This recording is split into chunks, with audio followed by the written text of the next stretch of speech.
तेच आष्टीकर शिंदे गटामध्ये येण्याच्या हालचाली वाढलेल्या आहेत. ऑपरेशन टायगर यशस्वी झालेले आहे. 6 जण शिंदे गटाकडे दाखल होण्याच्या तयारीत आहेत.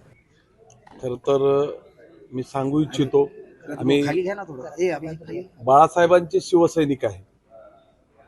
मग मी असो किंवा महाराष्ट्र राज्याचे उपमुख्यमंत्री एकनाथभाई शिंदे साहेब असो, हे सुद्धा बाळासाहेबांचे शिवसैनिक आहेत.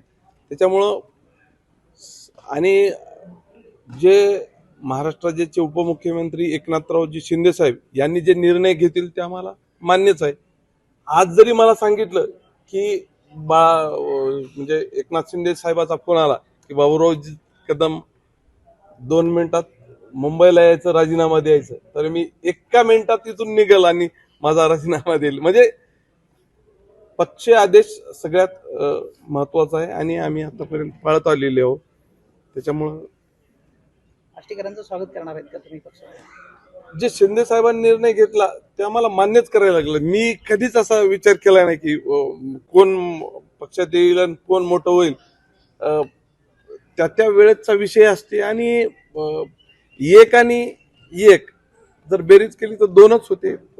पक्षाला फायदाच होणार आहे. साहेब, 19च्या निवडणुकीत तुम्ही आष्टीकरांचं विजय रथ ओढला आणि 24च्या निवडणुकीत त्यांनी तुम्हाला पराभव केला. आता हे अगदी बरोबर आहे की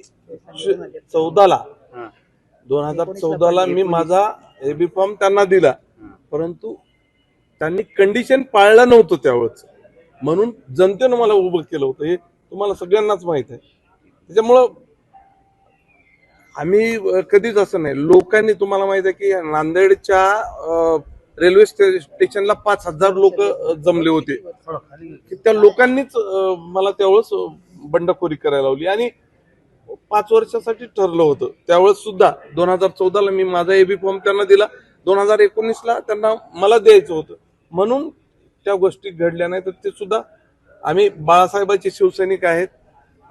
शिंदे साहेब असो किंवा आम्ही आदेशावर चालणारी माणसं आहेत. नेमकं ठाकरे सर्व शिवसैनिक का नाराज आहेत? सर्व शिवसैनिक मला नेमकं हे जे जात आहेत खासदार काय कारण वाटत आहे तुम्हाला? कशामुळे चालले सगळे? अगोदर पण पक्ष तुटला, आता पण तुटतोय. तर म्हणजे बरं साहेब, तुम्ही आनंदी आहात आष्टीकर तुमच्याकडे येणार? नाही, काहीच अडचण नाही. तुम्हाला असं वाटते का म्हणजे आपल्याला जनतेमध्ये काम करायची सवय आहे. 24 तास मी म्हणजे 24 तासापैकी 5-7 घंटे सोडले तर पूर्ण वेळ सकाळी 7 वाजल्यापासून 12 वाजेपर्यंत आणि सगळे हे आपलं तुम्हाला माहितच आहे कामकाज. त्याच्यामुळे